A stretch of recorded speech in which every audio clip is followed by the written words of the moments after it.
You're watching Storm Track 15's Ahead of the Storm 2024. Good evening, my friends. Well, it's that time of year again.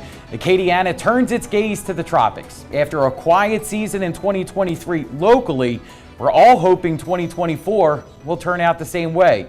But is that what we expect? This is Ahead of the Storm. And in the next 30 minutes, Storm Track 15 will bring you everything you need to know about this upcoming hurricane season. I'm Chief Meteorologist Dan Romano, here with meteorologist Adam Olivier and Michael Crowley. And we will tell you why we think this season will be one of the most active on record and what that means for us here across Acadiana. Now we're also going to explain what to do with your pets if you are asked to evacuate. And we take a look at a local town still struggling to recover from the 2020 hurricane season. Now, before we get and dive into the tropical outlook, let's take a look back at recent hurricane seasons. Storm Track 15 meteorologist Adam Olivier shows us just how active they have become and why there have been more storms to track. Well, if you feel like there's been a recent uptick in tropical activity through the past few years, you'd be right. Take a look at all the activity that we saw between 1972 and 1997. During those 25 years, you see quite a few of these lines along our coast. But then you take a look at the period between 1998 and 2023. There's a lot more lines on this map, but obviously lines don't tell the whole story.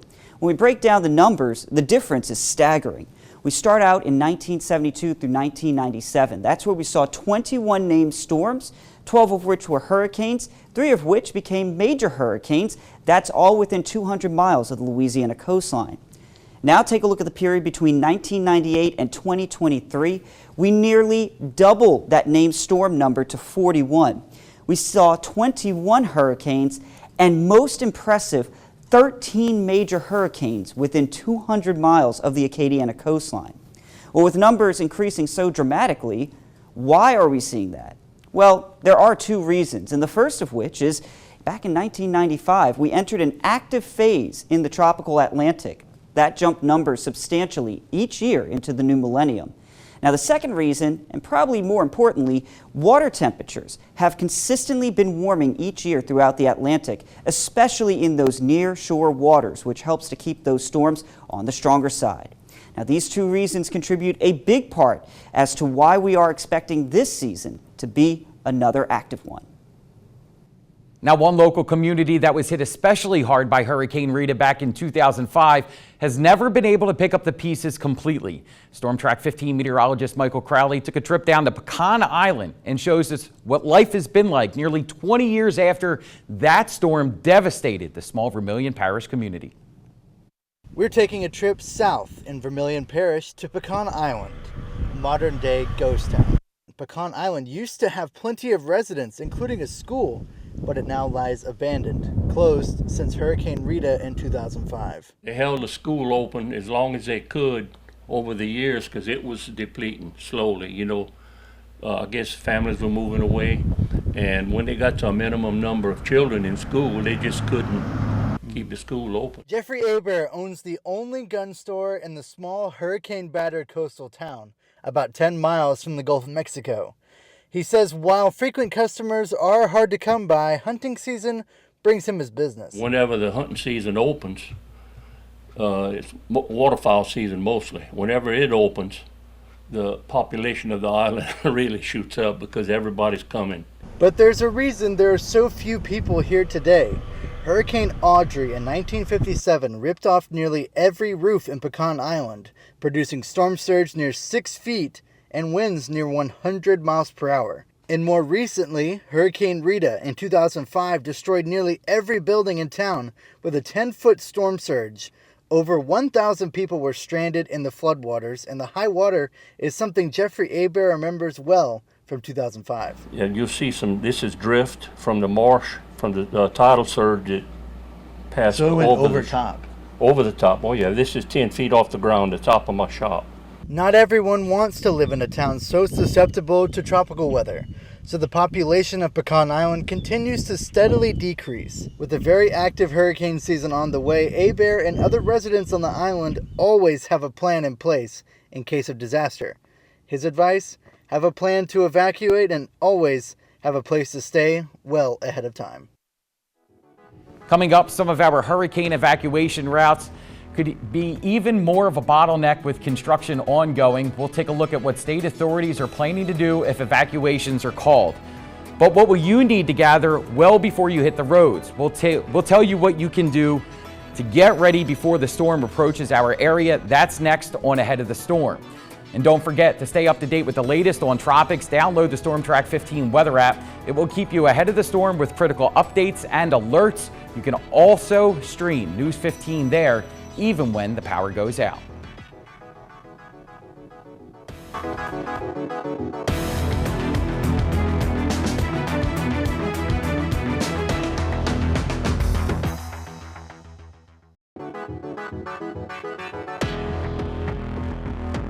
Welcome back to Ahead of the Storm.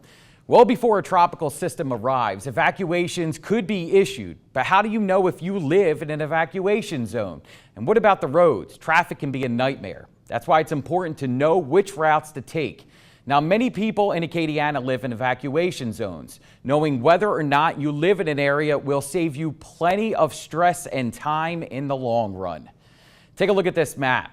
The first area of evacuations would be the immediate coastline. This is south of the Intercoastal Waterway. In Phase 1, these areas will be forced to evacuate 50 hours prior to the arrival of tropical storm force winds. This includes places like Pecan Island, Intercoastal City, Sippermore Point, and Morgan City. In Phase 2, the remaining areas south of Interstate 10 will be asked to leave 40 hours before the tropical storm force winds arrive. This includes portions of Lafayette, Jennings, Abbeville, New Iberia, and St. Martinville, just to name a few. Now, evacuation routes will include Interstates 10 and 49, Ambassador Caffrey, and Highway 90. However, construction crews are currently working on Highway 90 through New Iberia. This will likely impact any evacuation for Iberia and St. Mary parishes. While Highway 90 remains the main evacuation route, Deidre Druyette with Louisiana Department of Transportation says alternative roadways may be the way to go. We do have other hurricane evacuation routes other than US 90. Some people may take LA 182. If you're coming from Vermilion, some people may take LA 14. Some of those various routes to be able to come around and maybe jump back on to some of your major routes. The main thing is we always encourage people, try not to wait until the last minute. If an evacuation order is given, we encourage people to go ahead and evacuate and, as need be, so that they don't get caught up in any traffic. Now that you have your route planned out, what are the key things that we need to take with us? This question could create even more stress, but we can make it easier just by preparing our hurricane kits early. StormTrack 15 meteorologist Michael Crowley has the helpful tips. The time to prepare for a hurricane is now, before one threatens Acadiana. Hurricanes are no joke, and conditions can worsen rapidly as floodwaters rise quickly. The first order of business is to make an evacuation plan. You don't want to be anywhere near a hurricane landfall. But before you leave, strengthen your home with some sandbags, board up windows, whatever else you need to do to fortify your home. But one thing you can do right now is gather supplies. The list is long for what you can bring along for emergencies like this, but the most important are obviously food and water. Now, power could be out for hours, days, or even weeks after a hurricane, so flashlight and a portable charger could be a lifesaver. Ensure your cell phone is fully charged, and it's never a bad idea to bring along some extra batteries. Toilet paper will also be important in a crisis like this. And finally, remember your important documents to bring along. The most important thing is it's never too early to prepare for hurricane season, so gather your supplies so you aren't caught in the rush to buy toilet paper or other goods. You want to be ready and ahead of the game. Now, for many of us, our furry friends are a part of the family. But what do you do if you're told to leave? Coming up, StormTrack 15 meteorologist Adam Olivier has crucial information of how to take care of our pets before a storm arrives. We'll be right back.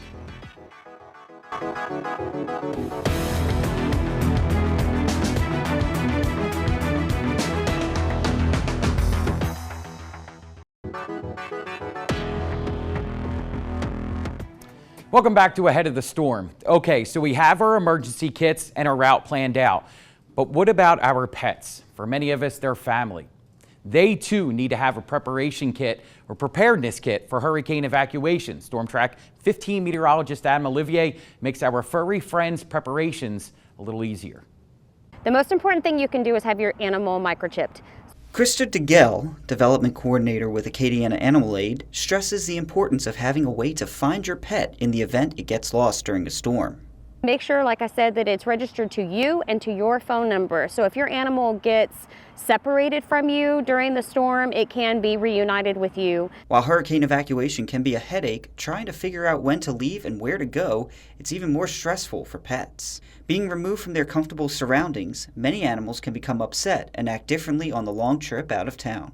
So keeping them as close to their normal schedule as possible will help comfort them on the long drive. I know what my dog's favorite toy is, and I have a spare that's in the hurricane box. The other thing to do is to keep their schedule the best that you can, making sure you've got their medications. Upheavaling their medications and not remembering to pack those, you could be creating a health concern as well. If you have any concerns about staying at a hotel with your pet, DeGell says that shouldn't be much of a problem, but be mindful that not all hotels will follow this guidance.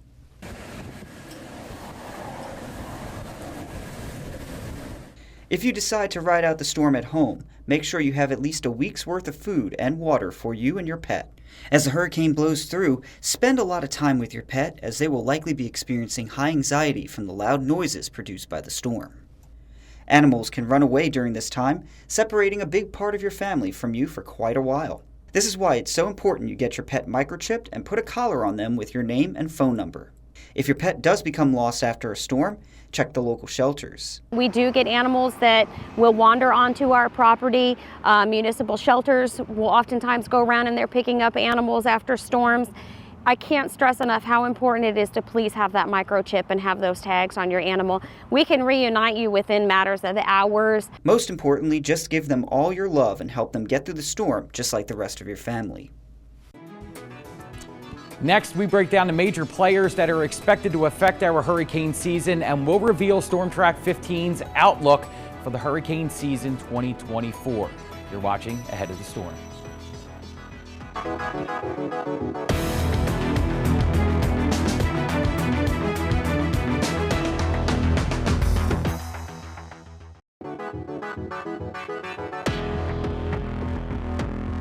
Welcome back, my friends.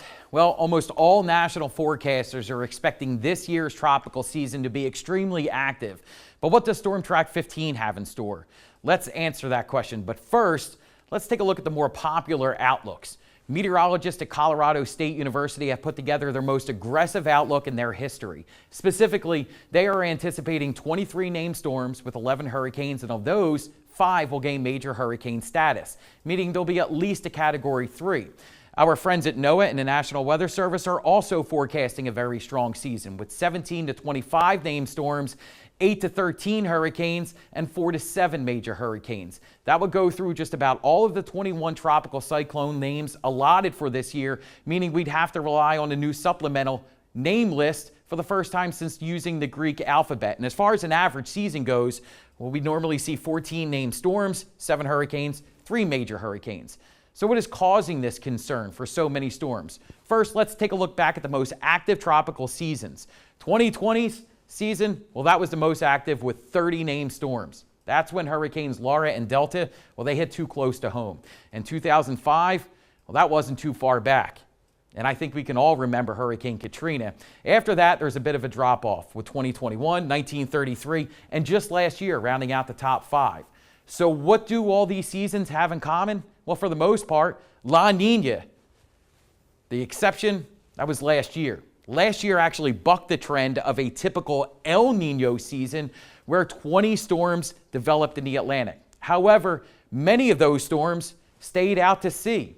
In fact, 4 storms impacted the mainland United States, with Hurricane Idalia, a Category 4, making landfall near Florida. Now this year, we're anticipating a La Nina year. But what exactly is La Nina? Simply, it's the cooling of the eastern Pacific Ocean near the equator. Now normally, trade winds push warm waters toward Asia. But during a La Nina season, those trade winds are a little bit stronger than usual.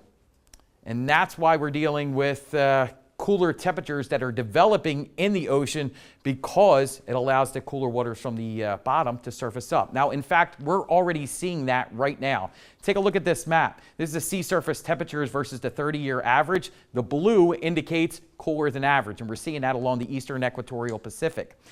Now, what does that mean here along the Atlantic? In the Gulf, well, and the Caribbean, I should say, we're going to see more rising air, more instability, and frankly, more thunderstorms. Farther out in the Atlantic, the trade winds push tropical waves off the African coast more frequently. Now, as far as the African monsoon, it creates those tropical waves that move into the Atlantic Ocean. Those waves can easily turn into tropical lows under the right circumstances, and we're already seeing the monsoon season there more active than usual. La Nina also impacts the entire Atlantic basin by lowering the wind shear. That leads to stronger storms, and unfortunately, it could also allow for a process called rapid intensification, which causes storms to bomb out. Now, we continue to see extremely warm waters throughout the Atlantic. In fact, we're roughly looking at 1.5 to 5 degrees above the average across the tropical Atlantic. And in the Gulf and the Caribbean, we're looking at similar figures as well. Now, as far as what that means for our outlook, well, unfortunately, it doesn't look great.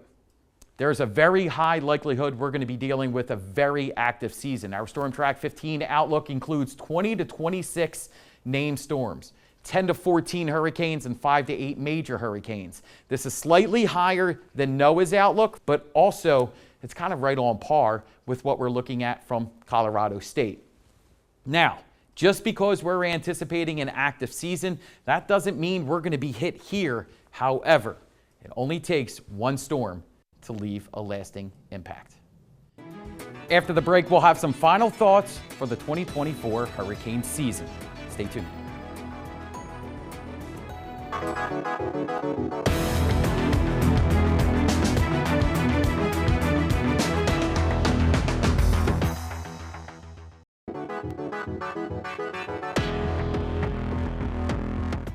Welcome back to Storm Track 15's Ahead of the Storm. Now, this season is looking to be very active across the Atlantic Basin. However, that does not mean that Acadiana is guaranteed to get impacts from tropical systems. But it does mean that we need to prepare now for any potential impacts throughout the season.